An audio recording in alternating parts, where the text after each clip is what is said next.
So, before we go deeper with our session, I just want to say I don't know how many people who were part of this journey last year, but last year we hosted workshops covering a range of topics that we thought will help churches to be more first 1,000 days friendly in caring and supporting for families within the first 1,000 days. So you can find the list of different topics that we've covered last year on our website and watch the videos of past practical workshops. Practical workshop is the same event that we are sitting in right now. It's called Practical Workshop. Have a look at the resources we've made on those topics and which list that was discussed and what is available in terms of resources and the organization and then the context. Everything is there. And then this one is very important. If there's any topic that you would like us to run practical workshop on, please do put it in our chat box and we will use it for future workshops or webinars. I'm going to put the link that will take you to our practical workshop events so that you know where to go and how to and what to do when you get there. But please use the chat box to give us if there are any topics that you would like us to cover that are not part of the list that you will see there, then we'll make sure that we make use of that list. Thank you so much. Over to you, Richard. Thanks, Sisbusi. It's so good to be with you together today. And I'm going to spend just a couple of minutes doing a bit of a recap of the first 1,000 days and what a first 1,000 day friendly church is. Some of you in the room have been in many of these events with us. Some of you we've met in person. Others of you are very new to the Sukunya story, and this is your first practical workshop. And so I just want to do a little bit of ground work before we dive into the topic of speaking up to fathers. The main thing that Sukunya focuses on is the first 1,000 days of life and what the church can be doing to support families with children between the age or from conception up to the age of 2. And we know that when a child is that young, the parent, the caregiver, the adult in the child's life is responsible for providing what that child needs in order to reach their full God-given potential. And so we look at 6 different things that churches can be doing to care for and support families in this important stage of life. And some of you are here would be able to finish my sentences as I'm describing this. Others is still brand new. That's perfectly fine. First 1,000 day friendly churches, they're not perfect churches who've got everything in place or they're doing absolutely everything. They're churches that are stepping forward. They are doing new things. They are exploring how they can increasingly care for families with young children. And so the 6 things is they speak up, they pray with and for families, they're equipping and preparing them, they're surrounding them, they're creating warm and welcoming spaces, and then they collaborate or work with other organizations or churches to see that the families get enough of the care that they need. And as Sukunya, what we do is we spread awareness about the first 1,000 days and topics that affect the first 1,000 days, and then provide training and webinars and workshops and resources to help you serve the families in your churches and in your community. And so the 2 things that we're especially touching on today of the parts about being a first 1,000 day friendly church is speaking up about fatherhood and then equipping and preparing fathers who are in the first 1,000 days of life. Now, many times when we think about fatherhood, we might be picturing older children, that we're going to spend a lot of time focusing today in that important stage of the first 1,000 days. Now, some of the topics or some of the facts that I'm going to share with you, you already know, right? So in South Africa, we know that 36% of children in South Africa do not live with their biological fathers. And other research shows that those men who don't live with their children, the majority of them do want to be involved in the lives of their children, even if they live far away or feel like they're not able to provide or support their children, right? And I'm guessing that you've joined this workshop today because when you hear a statistic like that, you want to do something about it, right? And today's workshop is focusing specifically on how you can use your voice in your context to speak up about the topic of fatherhood and how to get men more involved in the lives of their young children. And so to get us there, we're going to start by looking at key messages to share with fathers. And the reason why we're starting with the key messages is because you're going to see how these get drip fed or scattered across or sprinkled us across the rest of today's workshop. If you have a piece of paper, you're welcome to jot them down, but we will also be circulating a resource after this with everything that we've shared so that you can go deeper when you have more time and attention. But key messaging is really important. Now, the reason is when we talk about fatherhood, it often stirs up strong emotions. And sometimes strong emotions cause us to have very simplistic messages. And so we might say to men, or men might hear the message of just try harder, just do better, do more. And those kind of messages don't really help a man know how to be a better father or how to be more involved or more positive in the life of his young child. And so the key messages that we have are around inviting men to encourage them to stir their hearts of, yes, I want to do this, that we're not hitting men over their head or using shame or guilt or fear to get them to act in a particular way. So these are some of the messages, and I'm going to screen share. There we go. So the few messages that you're going to hear today is, well, one of them is everybody wins when dad is present and positively involved in baby's life. Everybody wins. Sometimes we might have a message or hear a message that, the mom wins when dad is involved. But actually what you'll find out is everybody wins. Another key message that we have is that dads start early. Don't wait until the child is old enough to speak or to kick a ball or to do homework with them before you get involved. Dads, you can start early. Another key message is, dads, you can be part of building your baby's brain. Right? So often the dads are going, okay, I can only do that when a child gets to school, but you'll find out something interesting just now that perhaps is new for you. Another thing is, dads, build your daddy skills. Build your daddy skills. What I mean by that is, dads, being an active and present and involved father takes some things that might be doing for the first time, and it takes a little bit of courage, but you can grow those skills that as you caring for your child, you can be increasingly or getting better and better. Another message is, dads, you are so much more than just a financial provider for your child. You are so much more than an ATM or a big wallet or an empty wallet. You're more than that, right? And another thing, which is, it's not so much a message, but it's one of the things that helps us understand this thing of fatherhood, is that every fatherhood story is unique. If we asked all of you in this room to share the story of your own father, every story would be completely unique. And naturally, every father that we meet, their story is different and unique, right? It's something quite special that no one shares the identical father story with anybody else. And so as we go into the next section of this workshop, it's important that when we are speaking up about a topic like this, that these key messages are in place and that we're raising our awareness of what fatherhood is, what it looks like, and how important it is in the first 1,000 days. And so I'm going to be sharing some facts with you that support these key messages. Now, we know that fatherhood, and especially in the first 1,000 days, it's hard to see what positive fatherhood looks like. Many times men are told to step aside, let mom do her job, right? But I'm going to share these facts with you, that it's important for you to know because it shapes your messaging, but also that as you're having conversations with dads and with moms and other caregivers, you're able to put these kinds of facts and information on the table.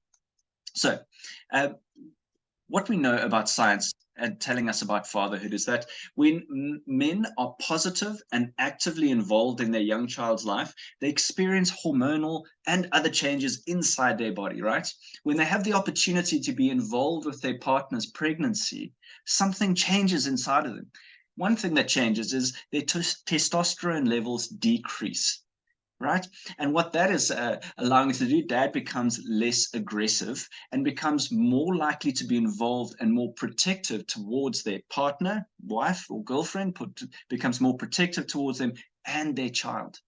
Another thing that we know is that when dad bonds with baby, like using skin-to-skin contact, for example, it releases a hormone in his head, in dad's head, called oxytocin, which again fosters bonding with the child and makes dad less violent, not only in that season, but all the way years into the future. Fathers can also play an important role in providing practical and emotional support for mom by encouraging positive health behaviors. For example, father involvement during pregnancy can encourage moms to seek prenatal care, to eat more healthily, to exercise more, to avoid alcohol, drug abuse, and smoking, to avoid that negative behavior. And fathers also influence vital decisions, such as whether a mom breastfeeds, or how long they breastfeed, or how and where to register their infant's birth, etc., etc. So going back to that first message, when a dad is present and positively involved in a baby's life, everybody wins. Dad wins, mom wins, and baby wins. Father involvement, positive father involvement. I keep saying that because not all fathers have a positive influence in the household, but positive father involvement is linked to greater maternal satisfaction, mom being happier, and lower rates of maternal depression. And positive father involvement is also associated for the child in higher educational achievement, higher self-esteem, especially among girls, and lower levels of kind of that toxic masculinity, that machismo that boys might be experiencing. And so we also know that the more that dad reads and tells stories and sings to baby at 9 months of age, the better the child's memory, vocabulary, and problem solving when the child turns 2. Interesting, isn't it? Because the tone that dad takes when he's reading and he's playing and telling stories, it's different to moms, and it causes the brain to learn differently. Dads can be playful even when providing other kind of care behavior for the child. For example, changing nappies and bathing and massaging and feeding the child. It improves, that kind of care from dad improves baby's heart rate and respiration rate. And it also positively impacts dad's well-being.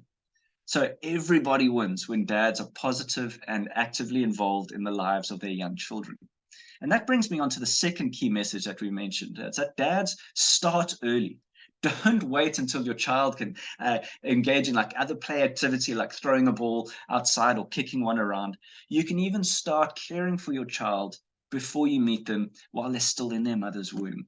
And so this is partly why dads have such a very big part in building their children's brain. Their baby's brain starts earlier.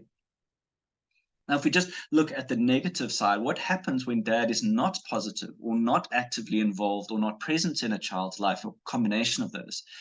Well, science and research is telling us that children who grow up without positive and active fathers are at risk. It doesn't guarantee it, but it increases the risk of them having health challenges, academic challenges, and are more open to things like addiction and abuse, joining gangs, committing crime, and so on. So fathers matter. And I'm pretty sure that you came into this room today knowing that kind of belief already, having that belief. And I hope that these kind of facts and research backs up your argument when you're having conversations with others. Now, another message for you today is dads can build their daddy skills, right? Dads can build their daddy skills. Doing something for the first time always feels a little awkward, right? Always feels a little bit awkward. But you can grow those skills just like the other skills that you've learned. And so when you're saying to a dad and you're encouraging active and involved parenting from a father, and they're going, I don't know how to do that. A key message is grow those skills. You can grow those skills. You've learned many other skills in your life. You can learn this too. I remember the first time I had to change my son's nappy. I did not have a clue. I was terrified. I was sitting there in the hospital, and the person came and said, the nurse came and said, you need to change the nappy. And I just was like, and I had this terrifying moment because I just didn't know how. And thankfully that the nurse was very gracious. She showed me how to do that.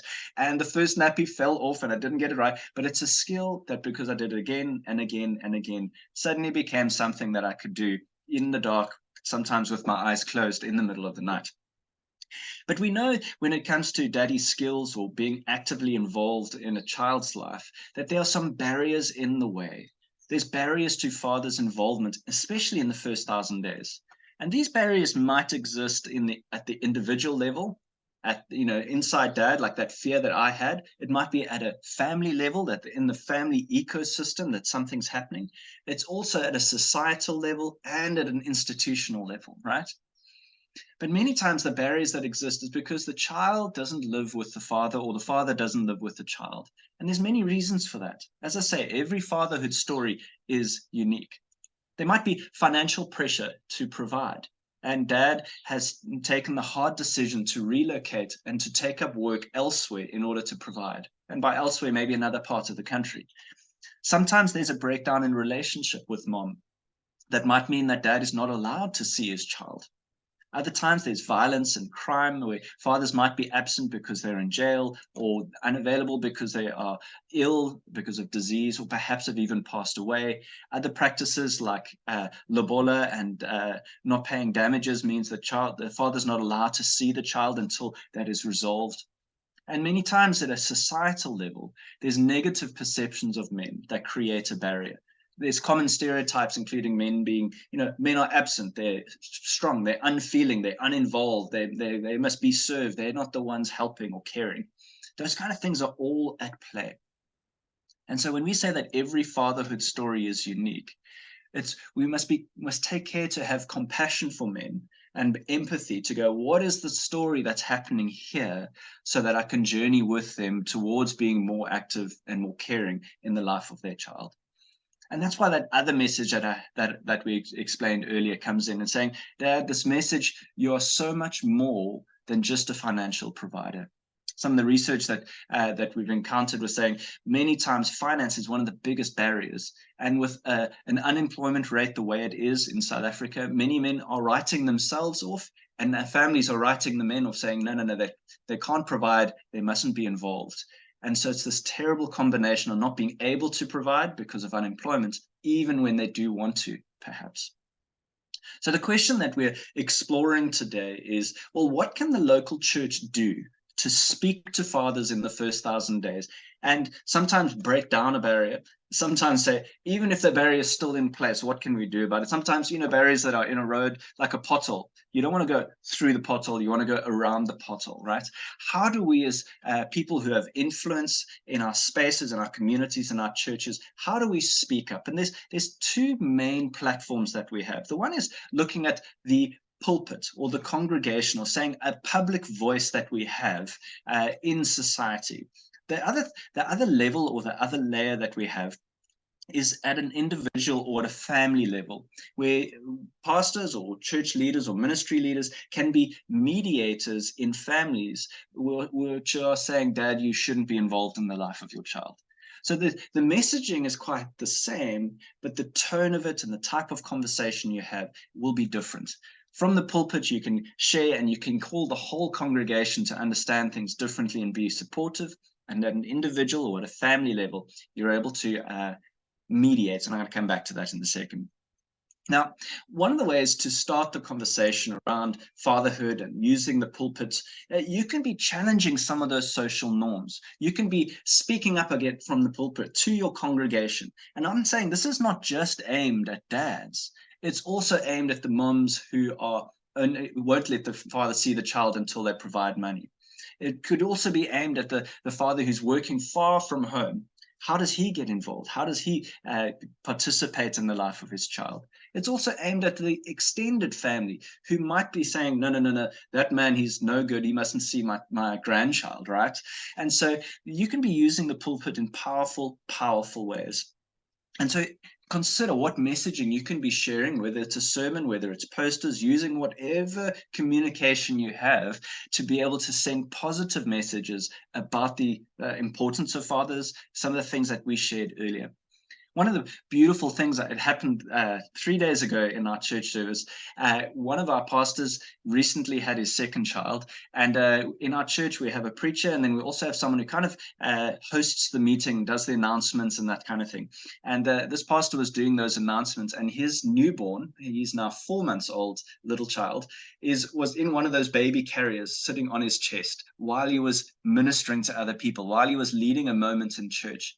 And that kind of thing sends such such a beautiful message, even though it wasn't spoken about. It sent a message of saying, I'm an involved dad. This is part of who I am. I want to be involved in the life of my young child. And so for everybody in that church service, they were getting a message, even though it wasn't using words. And it was challenging some of the stereotypes of what men do and what women do and who provides what kind of care. Men often hear the story about how bad fathers are, how they're to blame for societal breakdown. And so many times whenever the topic of fatherhood comes up, men are being hit over the head. So I encourage you in your pulpit moments, use those moments to start a conversation, to create a community of openness to men being more actively involved, especially at the first 1,000 days.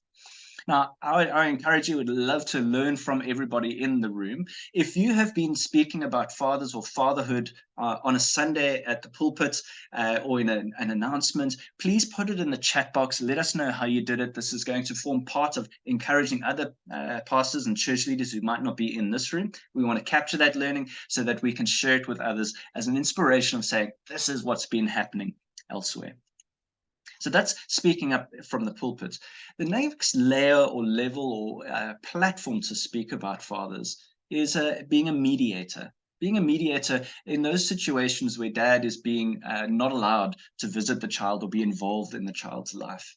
Now, church leaders have a wonderful opportunity to go and be that, and by mediator, I mean bringing two parties together, maybe three parties together and saying, let's talk about what's good for mom, what's good for dad, and what's good for baby. And let's find a solution here that's a win-win-win solution to allow access, allow participation. Every fatherhood story is unique, right? And in that one-on-one setting, you're able to explore what is the story here and how can we find a win-win. Now, another thing that you can do is in that situation, in understanding the story, you might discover what the barriers are for that dad or within that family, or you might discover some practices that that family holds very tightly to and say, let's find a way of honoring those practices, but also finding a new solution that brings the best for the child. Now, Leroy and Matris was part of our Fatherhood in the First 1,000 Days program that we are launching, and you'll hear more about that just now. But we asked a few questions to Leroy. He's a ministry leader here in Cape Town. I'm just getting the voice note. There we are. And we asked him a few questions saying, what was it like when you were a dad for the first time? What did you need? Who provided that support? Would you want your church to be that space where you could get advice, etc., etc.? So this voice note is going to give you a bit of a picture of what it looks like in the church to be speaking up. And let me get that audio going. And let's listen. It's Leroy Matros. Hi, good day. My name is Leroy Matros. I'm from Kraaifontein, Wonderstein area. Also being part of this wonderful program, First 1,000 Days Fathers program. Okay, the first question, what it was like when you were dated for the first time. I was very excited. Hearing and I being a father, also being scared, not knowing what to expect. But eventually I went through it, yeah. Question number 2, what did you need in a moment to be better dad? I think the most important thing I wanted was support, which I didn't get on that time, meaning physically, mentally, spiritually, but I didn't get any support that were provided to me. Who provided the support to you? Nobody. I didn't get any support, so I had to make arrangements or try to figure out something what do I need to lean on at that time. Yeah, but I eventually went to it. Would you want your church to be a space where you could get advice? Definitely yes, because I think the church needs to be a central point where you need to go to and get in, especially advice of uncertain things, especially when you're first time there, not knowing what to expect. Then they can give you some guidance of what to expect and the way forward. And also tell about the dates. Yes, I had 3 different dates that I worked with. Two of them was first time dates. The other one was his second child. But it was, for me, it was a very exciting thing and also mind blowing to see how different situations can impact different ways of thinking. I think the one date is the one day that they have a long distance relationship. His current girlfriend, or may I say fiance, is pregnant. So he lives 500 kilometers away from his girlfriend. And the relationship between him and the child, or the unborn child, is a bit difficult. You also want to be part of the child's life, but due to family and things, he can't be there. And then the second one is also a young boy. He's also first time dad. Baby was born last year. So he's in a situation where he wants to fight for custody for the child. He and the mother is no longer together anymore, so he wants to be part of the child's life. But the mother and the grandmother of the child, of the mother's side, don't won't or don't want to allow it. So we need to fight for it. And then the third one is also a young man. Is very hardworking guy. He's want to work for his child, being part of the child's life. But for him, it's also challenging. He never lived with somebody, so now he had to live with his current girlfriend, who he had a baby with. So for him, it's also challenging because he works night shift. Sometimes when he get home, then the child want to be awake. He needs to look after the child. He needs to. Everything is a challenge for him. And yeah, and it's also he was raised by a single mother. For him, being a dad is something new. The whole experience of this training was excellent, excellent, excellent. I really loved it, and I see also I can guide them through on finding ways and how to improve being a first-time dad, and also giving them advice. And I want to thank you for giving us this platform to gain some knowledge that we can take back to church, to our churches, and to give our advice to them, to tell them, listen here, this is how you can guide, and also not forcing the parents to do something, but also creating a platform for them to feel comfortable around you, speaking about certain situations. But I really loved it, and thank you so much for the opportunity. Sure. What I love about what Leroy was sharing was how every story that he shared was unique, right? That there was something special about every father's story, and that he is taking the time to journey with them. And so he's sharing those key messages over and over in conversation, and able to influence those men in their care of their very young child. Now, Professor Shirley Mkhize is another pastor who has been part of our Fatherhood in the First 1,000 Days training. And we thought we'd interview her. I'd love to hear her voice today. I know she is at work. Hopefully she can turn her microphone on. But Professor Shirley, you've been trained and you've already started meeting with men as fathers. But as a woman, speaking to dads about fatherhood, do you get told that you don't know anything about parenting as a dad? Do you get pushback or some kind of people saying that you have no right to talk about this? Yeah, that's the question we get almost every day, especially when you try to speak to men. That's what you get, because especially in our culture, as ladies, we are told that we cannot enter into men's, they are men. But now, for being a woman tackling such issues, I think it needs one to have confidence. So if you are confident in yourself and more confident in what you say, I think it's the best way to saying that, yeah, you can be able to tackle all issues, especially that involves men. Sure. And I was going to ask you, how do you overcome this? How do you get that confidence or that courage that even when people say, no, this isn't your business, how do you build that courage?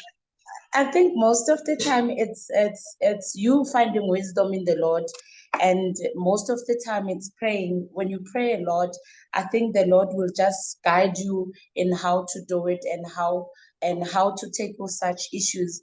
I think for most pastors who are in the group now, they can attest with me that the information we have, it gives you boost that you have something at hand. You know, our Bible is our manual. So with dads, we have a manual at hand that we can use it at times. Where you hit the road or where you hit a rock, you can be able to go back and see where did you do wrong. So I think that it's one thing that I used. And most of the time, what I've learned is sometimes when you go to families, you have to represent yourself, especially when in houses that you know that the father is strict. I cannot go there wearing a trouser because I want to be respected. Sometimes I know that I will be wearing my own hair, but because I'm going in that house where they respect, they have their own tradition, I will wear my doek, wear my skirt, then to represent myself as well. So those are the things that I have been doing and checking for that I do them well. That's so encouraging to hear, and that's part of the reason why Sukunya likes working or focuses on working with churches and church leaders, is because you know the culture, you know the context, you know what is respectful in that space, how to speak up about these important issues. And so another question for you is, we've used the language of taking a journey with fathers and with families. What does that mean to you when we say take a journey? Just to unpack that, because I've seen some amazing photographs of you received your fatherhood in the first 1,000 days manual, and then 2 days later there's a photo of you already meeting with the dad. So what does taking a journey look like, and what does it mean to you? Yeah, I was actually thinking about that. But to me, taking a journey in my language, it's like tatu hambo, which means take a journey.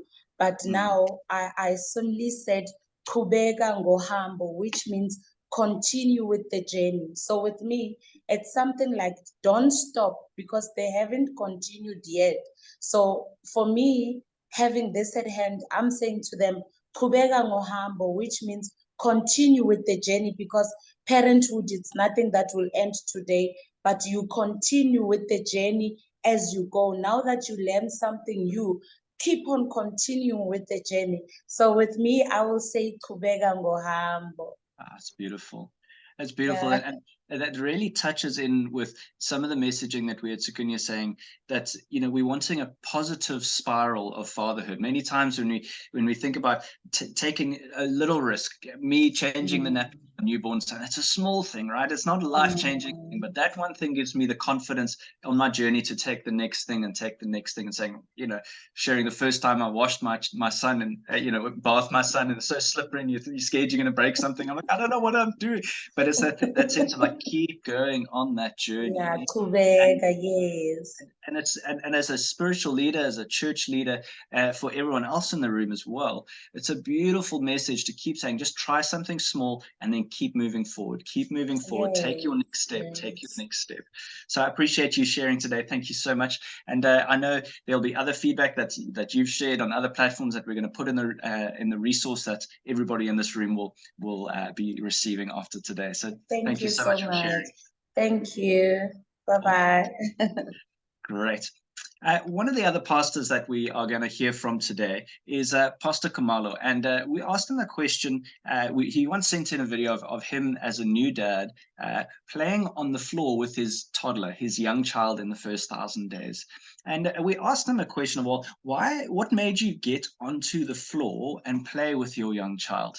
Because culturally for him, that was a bit different. It was a bit unexpected. It was kind of, as a spiritual leader, as the head of the household, the head of the church, to be on the floor playing felt for him like it was a stretch for him. And so we asked him, what made you do that? What was that got you onto the floor to do that? I'm going to play this short audio clip and we can learn from Pastor Kamalo.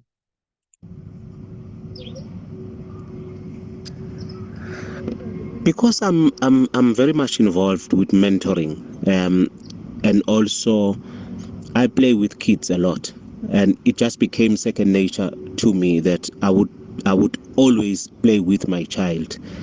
I don't know, countless times a day. It's all about play. We play, we get to know each other better.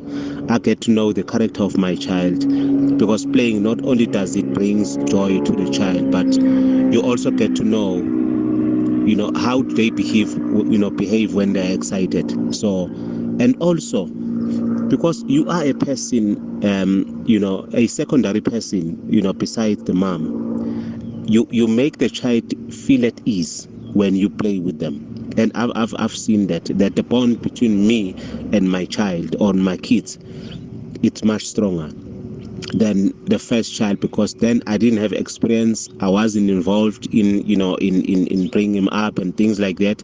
But with this daughter of mine plus the son that I've got, I've played actively, and playing with them, I play almost all the games that I would play. So I would not try to be to be a child when I play with them. So we talk, because even the language, I do not speak like other people will speak when they speak to a child, that they will speak like kids themselves. So I speak properly so that the child can, because it's very important.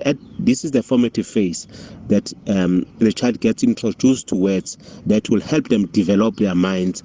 It also grows their vocabulary. So I play quite extensively with my child until I become tired. The aim is to tire them so that they sleep and grow, but I end up being tired myself. I just love that honesty, that he gets tired himself.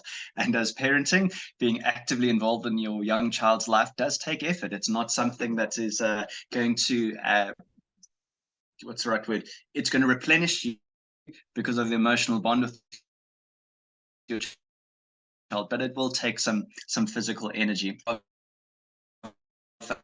A UNICEF video exploring and unpacking how fathers can be engaged and can be positively involved in the lives of their young child, even in the hardest of circumstances. And so this is a part of the documentary in Uganda at a time of civil war and a refugee camp. And so exploring this whole thing of like, what can we take away from this that is part of the messaging that we share to speak up with dads in our churches about being involved.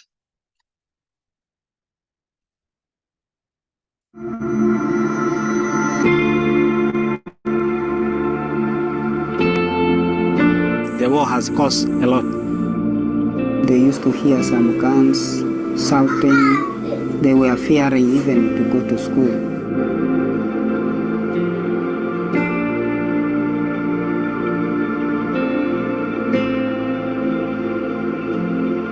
The good father must be not selfish.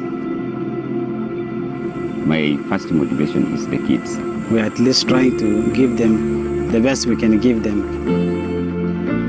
What has happened, those stories are all there in my mind. They need someone to support them, to make them really forget some of the things and to feel happy.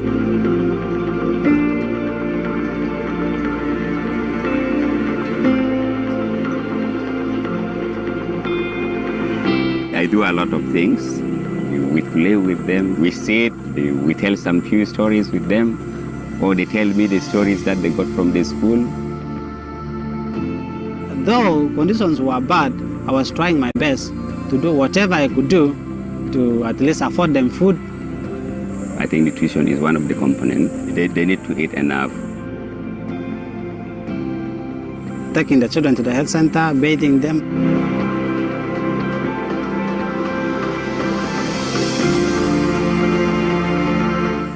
That's what a good father is. Really so love the children. Life is not easy, but what we can really manage, we do. In the future, they will be stronger than me.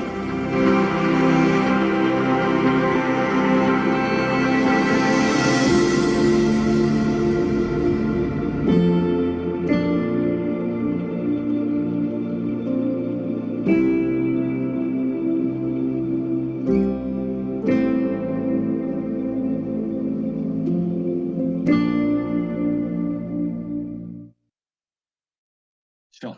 It's such a powerful video unpacking it. Even in the hardest of circumstances, men can be positive, can be actively involved in the care of their young children. And going back to Pastor Kumalo, we asked him earlier, and he sent in a voice note, asking him the question, what would you advise a church leader who wants to engage dads, who wants to be seeing them practically involved? I'm just getting that voice note ready. What can you be doing as a church leader? What advice does he give to church leaders? As church leaders, and I would really want to encourage us as leaders, we are entrusted by God to be in those positions where we can demonstrate a fully functional home cell where mom becomes active, the dad becomes active, and our kids just become a replica of that environment. It's very important that we play that active role. We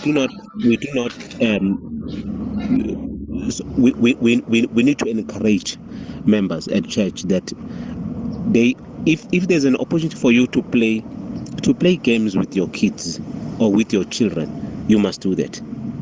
And I encourage also that I know we are in a very serious position as church leaders, but we need to loosen up and relax. I've made it a rule, or every time when I go to visit families, I would know, so if I go to the Mkhize family, I will know that their first daughter is doing grade 12. I will engage at that level. The second daughter is doing grade 7. I would engage in that level. And the 2-year-old, they need to know. I need to demonstrate to them that, yes, I may be a leader at church, but I'm a family man. And for a family functional, we need to encourage that. And most churches will have something we call a cry room, where if a child cries, they go there and play. But in most cases, we'll find that a mom will go there alone in that cry room. And at times, you'll find that, especially the young moms, they would not understand. At times, they would not understand that they're hungry, or maybe they need to, we need to help them change nappy. So if a child cries at church, my wife knows that it's her responsibility, or whoever that she will dedicate to go with mom, so that she doesn't become stressed when they are at church. So if a child cries, they go to the cry room or whatever demarcated area that is dedicated for that. But there has to be somebody that will go with them. Again, as leaders, we also don't need to be seen playing that active role to ensure that nobody becomes isolated. And we need to demonstrate that I cannot be rude and harsh to my kids and yet expect that the church members will then become active, will become FTD compliant with their kids if I'm not doing that with my child. They need to see that I'm friends with my kids. They need to see that, yes, friends in a responsible way. They need to know that I draw the line where I need to do so, but I need to be very friendly. I need to show that. We need to show that. Let us not be too serious in such a way that even the kids become afraid of us, because we are in that position that we're entrusted by God. We need to be reachable. So it's very important, especially the issue that I've just raised now of the cry room. Whenever the child cries, don't just say, go out, but we need to go with them. Let us understand, let us help them, so that they will come back at church. Because if the child keeps on crying, chances are that that young mom will not ever come back to church again. I so appreciated that wisdom coming from a church leader who is active in caring for families and encouraging others to do so as well. And he referenced some of the modeling that he as a church leader has as a father and as an active caregiver in his child's life.